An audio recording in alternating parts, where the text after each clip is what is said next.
கில்லியோட location எங்கே தேடி போய் அந்த லைட் ஹவுஸ் பக்கத்தில் தான் அந்த இடம் தேடி இருக்கிறதெல்லாம் உண்மை. பட் ஆக்சுவலாக செட் எதுவுமே காம்ப்ரமைஸ் ஆகிறது கிடையாது, தேவையில்லாமல் எதுவுமே எடுக்கிறது கிடையாது. எங்கள் படத்தில் பொறுத்த வரைக்கும் டைரக்டர் வந்து டெலீட்டட் சீன்ஸ்னு படத்திலே கிடையாது. அதாவது ரொம்ப ரிஸ்கியான லொக்கேஷனில் அது வந்து, அதாவது ஒரு ஆர்டிஸ்ட் அந்த இடத்துல போய் நின்று டான்ஸ் ஆடுறதுங்கிறது ரொம்ப ரிஸ்க்கு. ஷோலே ரீரிலீஸ் தான் இந்தியாவில் டாப் இது வரைக்கும் பண்ணது. 2013 ரிலீஸ் ஆச்சு, 3Dயில் கூட பண்ணி ரிலீஸ் பண்ணாங்க வேர்ல்டு பூரா. பட் அது கலெக்ஷனாக இது வந்து 3 நாளில் தாண்டி போயிடுச்சு. இன்னும் எங்கெங்கேயோ போயிட்டுருக்கு. இந்தியாவில் இன்றைக்கி நம்பர் 1 இது வந்து ரீரிலீஸில். அது வந்து எரிச்சல் சொல்கிறதுங்க, உண்மையை சொல்கிறேன். தைரியம் வந்து ரிலீஸ் பண்ண சொல்லுங்கள். எவ்வளோ படங்கள் இருக்குல்ல இப்போ ஓடிட்டுருக்கு அப்படின்றதுனால அந்த இதில் நான் வந்து திமிரில் பேசலை.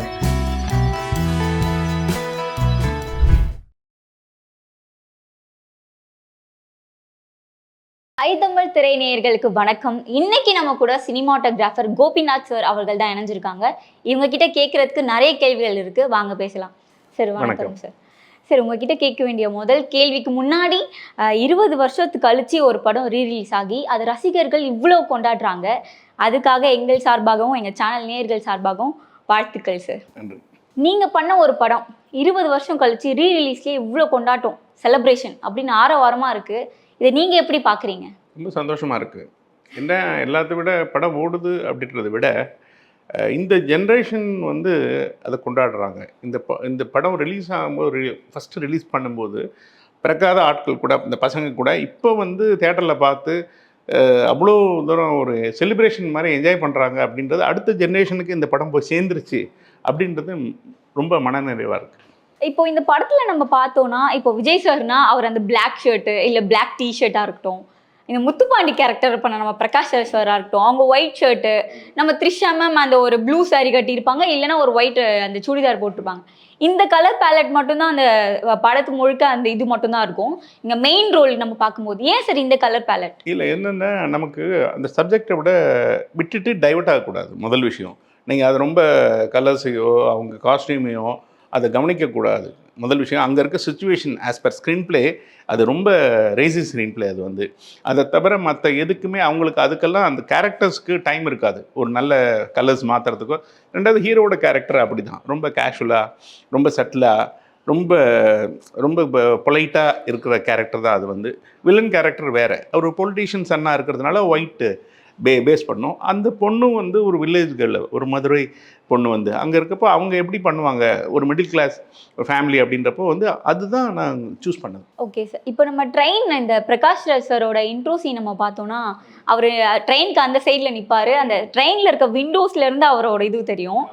அண்ட் அவர் அவங்க த்ரிஷாவோட அண்ணாவை குத்திட்டு போகும்போதும் அந்த இதுலேருந்து தளபதி அந்த ஆப்போசிட்டில் நிற்பார். இங்கேருந்து அவருக்கு ஒரு ஷாட் வச்சுருப்பீங்க அந்த ட்ரெயினில் போகிற இது. அப்புறம் அந்த ஷாலாலா படத்தில் வர பாட்டில் வர இதில் கூட ட்ரெயினுக்கு பின்னாடி அவங்க ஆடிட்டு இருப்பாங்க. ஏன் இந்த ட்ரெயின் சீன்? இல்லை, சவுண்டு மெயினாக வந்து அந்த சீனுக்கான ஒரு டெப்த்தான ஒரு சவுண்டு பேக்ரவுண்டில் தேவை. மோர் தென் வந்து அவங்க ஆர்டிஸ்டோட சவுண்டு, அட்மாஸ்பியர் சவுண்டு, அந்த நேச்சுரல் இந்த ப்ரீஸ், இதெல்லாம் தவிர வந்து ஒரு மியூசிக் வந்து ஒரு சவுண்டு ஒன்று தேவை, எஃபெக்ட்ஸ். அது வந்து ட்ரெயின் வந்து பெட்டராக இருக்கும்ன்றது டைரக்டரோட ஃபீலிங். அது அப்படி தான் அது வந்தது. இந்த ஷாலால பாட்டு நம்ம எடுத்துக்கிட்டோம்னா, த்ரிஷா மேம் வந்து அந்த ஃபால்ஸில் இருந்து ஆடுவாங்க. மேலேருந்து அவங்க டான்ஸ் பண்ண மாதிரி எங்களுக்கு பார்க்க இருந்துச்சு. அது நீங்கள் ஷூட் பண்ணும்போது எப்படி சார் டிஃபிகல்ட்டாக இருந்துச்சு? ரொம்ப அதாவது ரொம்ப ரிஸ்கியான லொக்கேஷனில் அது வந்து, அதாவது ஒரு ஆர்டிஸ்ட் அந்த இடத்துல போய் நின்று டான்ஸ் ஆடுறதுங்கிறது ரொம்ப ரிஸ்க்கு. பட் அவங்க அதை பற்றியெல்லாம், அவங்க யூஸ்வலாக ரொம்ப தைரியமான ஆர்டிஸ்ட் அவங்க, அதனால் அவங்க தைரியமாக பண்ணிட்டாங்க. அவங்க இல்லை நான் பண்ண முடியாது, இல்லை அவங்க இது வரைக்கும் எதுவுமே சொன்னது கிடையாது இந்த மாதிரி.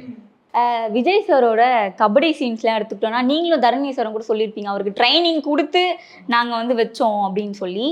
அந்த கபடி சீன் அப்போ எடுக்கும்போது உங்களுக்கு எதாவது டிஃபிகல்ட்டாக இருந்துச்சா சார் எடுக்கும்போது? அப்படி ஒன்றும் இல்லை, ஏன்னா முன்னாடியே ப்ரிப்பேர்டாக இருந்தோம். முதல்ல அதுக்கு ஹோம்ஒர்க் பண்ணோன்னா, அது ஷூட்டிங்கில் வந்து நம்ம பார்க்குறது வேறு விஷயம். அதுக்கு முன்னாடி எங்களுக்கு நிறைய கபடி போய் பார்த்தோம், கபடி மேட்ச் போய் பார்த்தோம், எப்படி பண்ணலாம் என்ன அப்படின்றது. அதை நாங்கள் டம்மியானா ஒரு சின்ன ஒரு மல்டி கேமராஸ் வச்சு, வீடியோ கேமராஸ் வச்சு ஷூட் பண்ணோம்.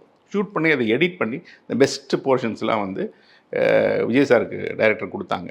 அவர் அதை பார்த்தார். அதுக்கப்புறம் ட்ரெயினர்ஸ் வந்து ஆல் இண்டியா கபடி ட்ரெயினர், அந்த இது வந்து ரெஃப்ரி, இவங்களெல்லாம் கூப்பிட்டு வந்து இது டீட்டெயிலெலாம் கலெக்ட் பண்ணி அது மந்த்ஸ் டுகெதர் அது அந்த அந்த அந்த ப்ரிப்ரேஷன் மாத்திரமே நடந்தது. அதனால் எங்களுக்கு வந்து ஷூட் பண்ணும்போது கிளாரிட்டி இருந்தது. இதுதான் பண்ணணும், இப்படி தான் பண்ணணும் அப்படின்றது ரொம்ப கான்ஃபிடென்ட்டாக இருந்தோம். நம்ம கில்லி படத்திலே எடுத்துக்கிட்டோம்னா உங்களுக்கு எது சார் ரொம்ப சேலஞ்சிங்காக இருந்துச்சு, இது ரொம்ப கஷ்டமாக இருந்தது எனக்கே அப்படின்னா நீங்கள் என்ன சொல்வீங்க? இல்லைங்க, அதாவது சேலஞ்சிங்கானா பார்த்தீங்கன்னா நிறைய கோஆர்டினேஷன் தேவைப்படுது, நிறைய ரிஸ்க்கு நடக்காமல் இருக்கணுன்ற ஒரு பதட்டம் இருக்கும். நமக்கு மாத்திரம் இல்லை, டோட்டலாக ஒர்க் பண்ணுறவங்க. அது வந்து அந்த சூமோ சேஸ் தான் வந்து அந்த மாதிரி ஒரு இதான சேலஞ்சிங்கான சீக்வன்ஸ்னால் அதான். ஓகே சார், மதுரையில் ஆரம்பிக்கிற அந்த சேசிங் வந்து சென்னையில் வந்து அப்படி இப்படின்னு போய் ஒரு கட்டத்தில் நாங்களே அந்த படத்தில் இன்வால்வ் ஆகி என்னடா இது பிடிப்பாரா மாட்டாரா அப்படின்ற மாதிரி எங்களுக்கே தோண ஆரம்பிச்சிரும். அந்த சேசிங், அந்த ஒரு இது இருக்குல்ல, சேசிங் மதுரையிலேருந்து சென்னை, அந்த ஓவரால் இது அதுக்கு எவ்வளோ எக்யூப்மெண்ட்ஸ் நீங்கள் பண்ணீங்க, எவ்வளோ நாள் ஆச்சு அதை ஷூட் பண்ண? நாள் அதெல்லாம் கணக்கு கிடையாதுங்க. அதாவது இதுக்கு இவ்வளோ தான் அப்படின்றது வந்து எதுவுமே நாங்கள் பிளான் பண்ணிட்டு எல்லாம் போகல. அது ப்ரொடியூசர் வந்து நீங்கள் உங்கள் திருப்திக்கு பண்ணுங்கள் அப்படின்ட்டு, டைரக்டர் அதே மாதிரி காம்ப்ரமைஸ் ஆகாமல் தான் பண்ணுவார் எப்போதுமே. ஆனாலும் வந்து அது பட்ஜெட்டு மற்ற விஷயங்கள் அந்த கண்ட்ரோல் அப்படின்றது எனக்கும் டைரக்டருக்கு எல்லாருக்குமே ஒரு மனசில் இருக்கும். அந்த மாதிரி நடந்து தான் என்ன அந்த அந்த சேஸ் மாத்திரமே கிட்டத்தட்ட 15லேருந்து 20 நாள் பண்ணியிருப்போம். அது மாதிரி கிளைமேக்ஸும் ஒரு 15 டேஸ் வந்து ஹைதராபாத்தில் பண்ணோம். அங்கே உள்ள ஸ்டேடியம் தான் எங்களுக்கு கரெக்டாக காம்பேக்டாக நல்லா இருந்தது. அங்கே கிட்டத்தட்ட ஒரு 500 ஜூனியர் ஆர்டிஸ்ட் வச்சு அங்கே பண்ணோம். இது மாதிரி அதுக்கு தேவையான நாள் எடுத்துப்போம். இந்த மாதிரி இடத்துக்கு வந்து கொஞ்சம் எக்ஸ்டெண்டாக இருப்போ அதுக்கெல்லாம் பண்ணிவிட்டு மற்ற விஷயங்கள் எல்லாத்தையுமே சுருக்கின்னா எதுவுமே காம்ப்ரமைஸ் ஆகிறது கிடையாது. தேவையில்லாமல் எதுவுமே எடுக்கிறது கிடையாது. எங்கள் படத்தில் பொறுத்த வரைக்கும் டைரக்டர் வந்து டெலீட்டட் சீன்ஸ்னு படத்திலே கிடையாது. கரெக்டாக கண்ட்ரோல்டாக இருக்கும். எதுவுமே வந்து பேட்ச் ஒர்க்கும் பண்ண மாட்டோம். ஸோ அதனால எங்களுக்கு வந்து கண்ட்ரோலாக இருந்தது எல்லாமே. இப்போ நீங்கள் தில் படத்தை வந்து சொல்லியிருப்பீங்க, இந்த பிரிட்ஜை வந்து நான் தான் லொக்கேஷன் போய் பார்த்து அங்கே ஷூட் பண்ணி ஒரே நாளில் ஷூட் பண்ணோம், இது ஹிந்தி படத்தில் ஷூட் பண்ணுறதுக்கு 1 வீக் ஆச்சு அப்படின்னு. அந்த மாதிரி கில்லி படத்தில் ஏதாவது அன்னோன் சீக்ரெட்ஸ்லாம் இருக்கா சார்? இல்லைம்மா, எல்லாமே தெரிஞ்சது, எல்லாம் பேசியாச்சு. இதுவே நானே ஏகப்பட்டது பேசிட்டேன். இது 20வது இன்டர்வியூ என்னமோ வந்து இது என்ன சொல்கிறதுக்குன்னே தெரியல. பட் நீங்கள் வந்து கேட்குறீங்க இன்ட்ரெஸ்டிங்காக, நான் சொல்லிகிட்டு இருக்கேன். பட் ஆல்மோஸ்ட் எல்லாமே எல்லாருக்குமே தெரிஞ்ச சீக்ரெட்ஸ் தான் வந்து. சரி, கில்லி படத்திலே நீங்கள் மறக்க முடியாத ஒரு ஷூட் பண்ண டே அந்த மாதிரினா ஏதாவது இருக்கா சார்? மறக்க முடியாதுன்னு இல்லை, எல்லாமே எனக்கு பிடிச்சது தான். பட் இருந்தாலும் நம்மளை மீறி சில விஷயங்கள் பிடிக்கும் இல்லையா? ஃபைனலாக படமாக பார்க்கும்போது அந்த மியூசிக்கோட மற்ற விஷயங்கள் எல்லாமே இருக்கும்போது ஆர்டிஸ்ட் பர்ஃபார்மன்ஸோட பார்க்குற சீன் வந்து எனக்கு எது பிடிச்சதுன்னா, அந்த கொக்கரக்கோ சாங் இருக்கு இல்லையா? சாங்க்கு முதல்ல லீட் சீன், அந்த கேக்கெல்லாம் வெட்டுவாங்க. அவளுக்கு அன்றைக்கி பர்த்டே, பாவம் அவள் எல்லாவையும் மிஸ் பண்ணுவாள். அண்ணா 2 பேரும் செத்துருவாங்க, அப்பா அம்மா ஊரில் இருப்பாங்க. பட் ஆனால் எப்போ இருக்காங்களா இல்லையா, எப்போ அவங்க கொல்லப்படுறாங்க அப்படின்றது தெரியாது. அந்த டென்ஷனில் இருப்பாள். இவள் ஃபஸ்ட் டைம் வந்து ஒரு ஃபேமிலியில் வந்து இவ்வளோ அழகான ஒரு ஃபேமிலி, ஒரு தங்கச்சி, ஒரு அண்ணன், அதாவது ஹீரோ, அவங்க ஃப்ரெண்ட்ஸு, அவங்க அப்பா அம்மா, அந்த மாதிரி பார்க்கும்போது அவளுக்கு அந்த ஏக்கம் வந்துடும். ஸோ அதுக்காக வந்து ஃபஸ்ட் டைம் மாடிக்கு வரா இல்லையா? மேலே வந்து அந்த பொண்ணு அழைச்சிட்டு வருவா, புவி அழைச்சிட்டு மேலே வருவா. மேலே வர்றப்போ அது ஒரு ப்ரீஸ், அந்த ஒயிட் காஸ்ட்யூம்னு நினைக்கிறேன், அது மேலே அந்த படியிலேருந்து மேலே ஏறி வரும்போது அந்த செட்டு என்ன சீஷோர் ஓரமாக இருந்ததுனால அந்த காற்று நல்லா அடிக்கும். த்ரிஷா முடி பறக்கும். இவர் உட்காந்துருப்பார், லைட் மைல்டு எல்லோ ஷர்ட் போட்டிருப்பார் வந்து விஜய் வந்து அப்படி திரும்பி பார்ப்பார். அவர் அந்த பார்க்குறது, அது வர்றது, த்ரிஷா வர்றது, அந்த சீக்வன்ஸ் எல்லாமே ரொம்ப அழகாக இருக்கும். ரொம்ப அழகானா என்ன அறியாமல் இது வந்து அதாவது நம்ம கையில் கிடையாது. நம்ம நினச்சி ஃபீல் பண்ணி அந்த மாதிரி ஃபேன் வச்சு எடுக்கிறதுலாம் கிடையாது. அது நேச்சர், அது அமைஞ்சது. அந்த சீக்வன்ஸ் எனக்கு ரொம்ப பிடிக்கும்.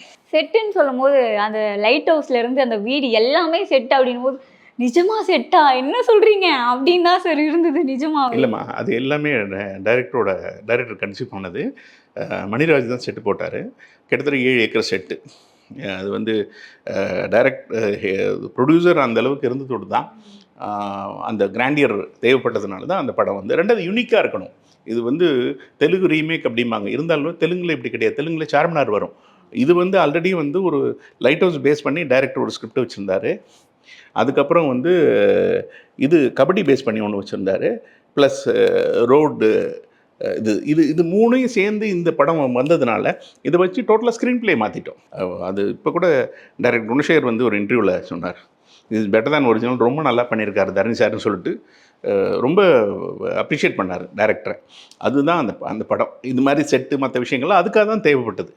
அது வந்து இன்றைக்கும் வந்து நிறைய பேர் அந்த செட்டு முடிச்சு படம் ரிலீஸ் ஆனப்புறம் அந்த அந்த கில்லியோட லொக்கேஷன் எங்கே தேடி போய் அந்த லைட் ஹவுஸ் பக்கத்தில் தான் அந்த இடம் தேடி இருக்கிறதெல்லாம் உண்மை. பட் ஆக்சுவலாக செட்டு. இந்த ரீமேக்னு சொல்லும்போது நீங்க கூட அந்த ஒக்கோடு படம் பார்த்துட்டு எனக்கு அவ்வளவா இன்ட்ரெஸ்ட் கிடையாது, ஆமாம். ஆனா நான் தரணி சாரை நம்பினேன் அப்படின்னு சொன்னீங்க. உங்களுக்கும் அவருக்கும் இருக்க அந்த பாண்டிங் என்ன? பாண்டிங் என்ன அப்படின்னா வந்து ஒரு ஜென்ம பந்தம் தான் சொல்லுவேன் நான் வந்து. ஏன்னா முதல் படம் ஷூட்டிங்க்கு ஜஸ்ட் 2 நாளைக்கு முன்னாடி தான் அவரை பார்த்தேன். டைரக்டரை முதல் தடவை நேராக பார்க்குறதே லைஃப் டைம் ஃபஸ்ட் டைம் பார்க்குறது வந்து இந்த தில் ஷூட்டிங்க்கு 2 நாளைக்கு முன்னாடி. நாளை மறுநாள் ஷூட்டிங்னா இன்றைக்கி தான் திடீர்னு கூப்பிட்றாரு, மீட் பண்ணுறேன். அன்றைக்கே என்னை ஃபிக்ஸ் பண்ணுறாங்க, ப்ரொடியூசரை மீட் பண்ண சொல்கிறாங்க. எல்லாமே ஃபிக்ஸ் பண்ணி 2வது நாள் ஷூட்டிங் போகிறோம். அதுக்கப்புறம் வரிசையாக இத்தனை வருஷம் பண்ணிட்டோம். அந்த ஒரு சிங்க்கு தான் ரெண்டு பேருக்குமே.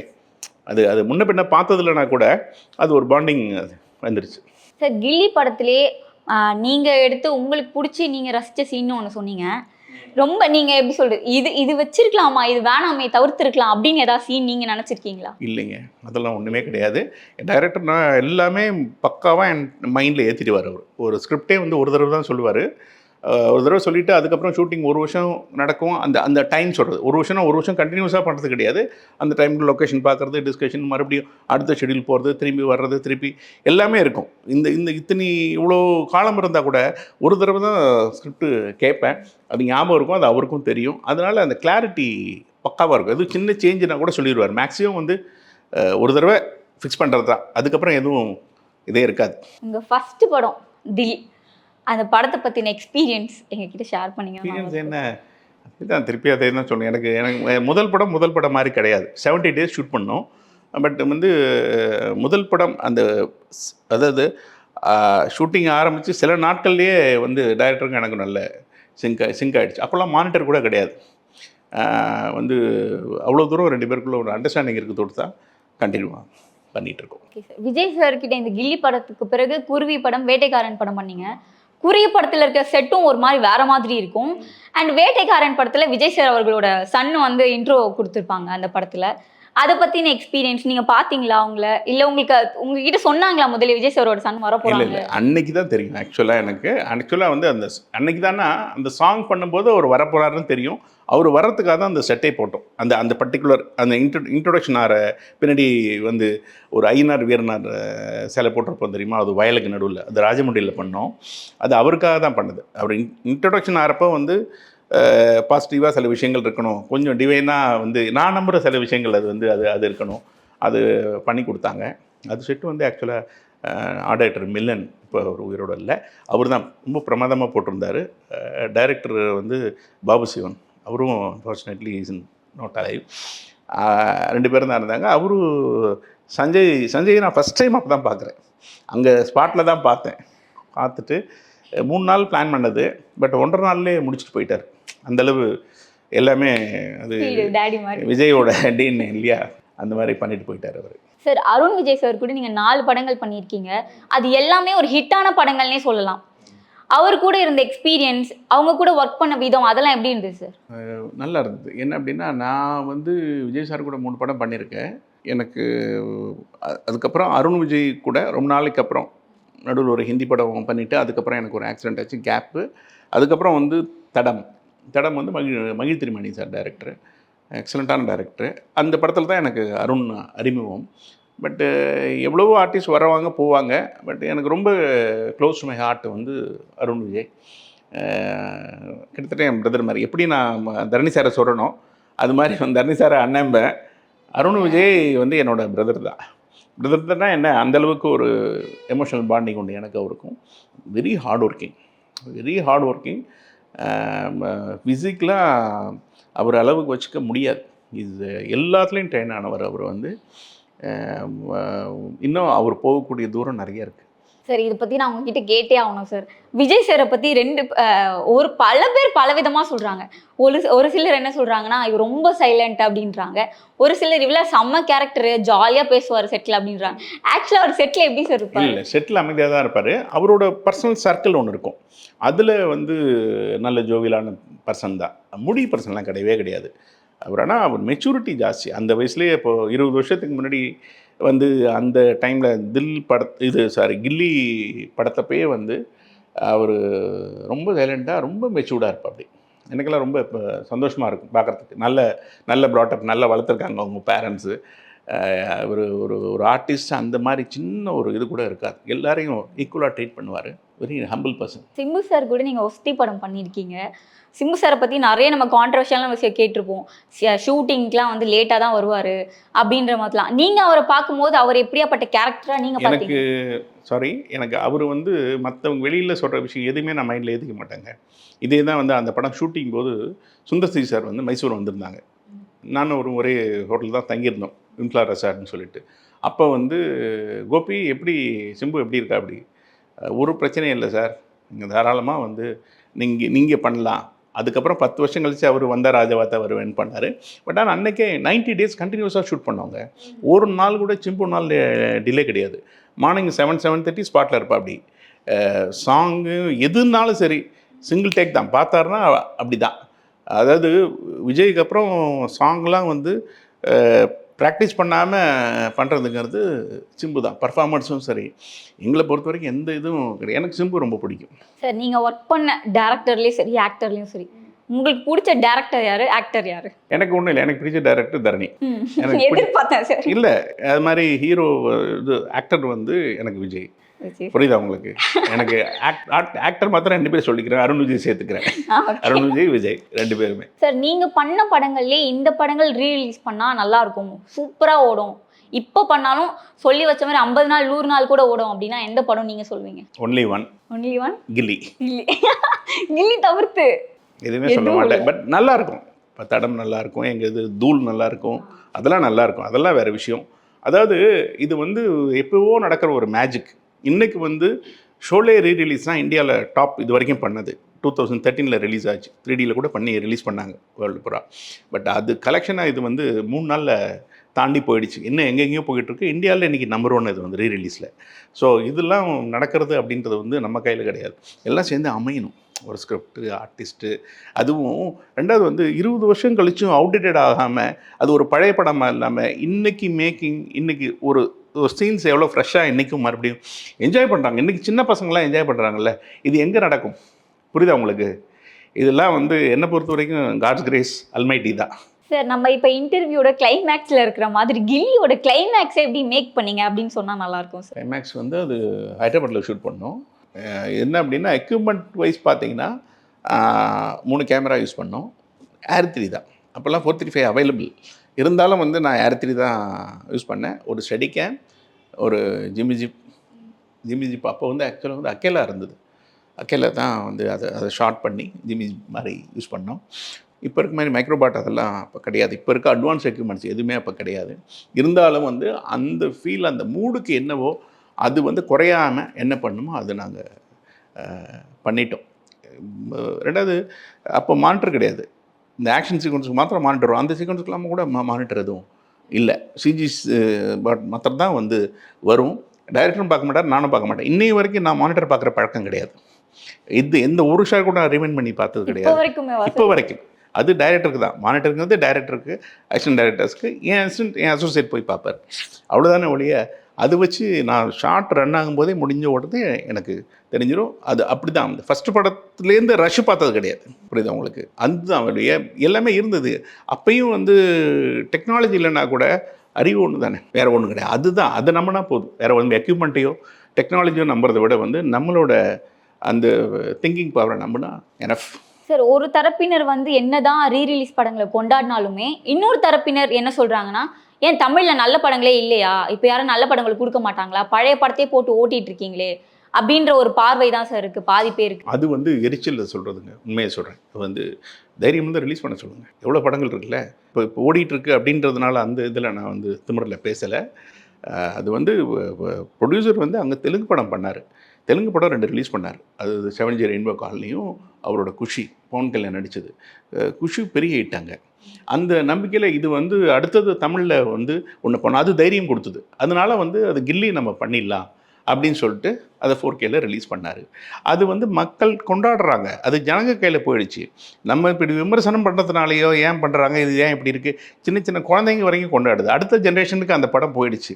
அதை ஏற்றுக்கணுமே ஒழிய, அதை அப்ரிஷியேட் பண்ணுமே ஒழிய வந்து இது வந்து ஒரு பெரிய ரெவன்யூவை வந்து தமிழ் சினிமாவுக்கு தேட்டருக்காரங்களுக்கும், டிஸ்ட்ரிபியூட்டர்ஸ்க்கு, ப்ரொடியூசருக்கு எல்லாருக்குமே இது வந்து கொடுத்துருக்க ஒரு நம்பிக்கை கொடுக்குது.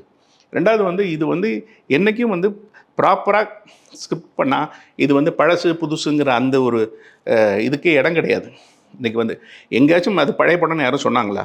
மேக்கிங்லேயும் சரி, சீன்ஸ்லேயும் சரி, எல்லாமே ஃப்ரெஷ்ஷாக இருக்குது. விஜய் எப்படி இருக்கார், லுக் எப்படி இருக்குது, த்ரிஷா எப்படி இருக்காங்க, பிரகாஷ் ராஜ் எப்படி இருக்கார், என்ஜாய் பண்ணது இல்லையா? அந்த என்டர்டைன்மெண்ட் தான் படம், சினிமா. அதை மறுபடியும் இப்போ வந்து திருப்பி வந்து அதை ரீஇன்வென்ட் பண்ணது வந்து கில்லி. அதுதான் ப்ரூவ் பண்ணியிருக்கு. எங்களுக்கெல்லாம் சந்தோஷம்தான், எல்லாருக்கும் சந்தோஷம்தான் இந்த மாதிரி பேசிகிட்டு இருக்கவங்களை தவிர. ஆஸ் அ சினிமாட்டோகிராஃபராக நீங்கள் வளர்ந்து வர சினிமாட்டோகிராஃபர்ஸ்லாம் நீங்கள் என்ன சொல்லணும்னு சார் ஆசைப்படுவீங்க? அதாவது நேசித்து பண்ணுங்க வேலையை, அவ்வளோதான். சார் உங்கள் டைம் ஸ்பெண்ட் பண்ணி எங்களுக்காக இன்டர்வியூ கொடுத்ததுக்கு ரொம்ப தேங்க்ஸ் சார். தேங்க்யூ. நன்றி சார். நைஸ்.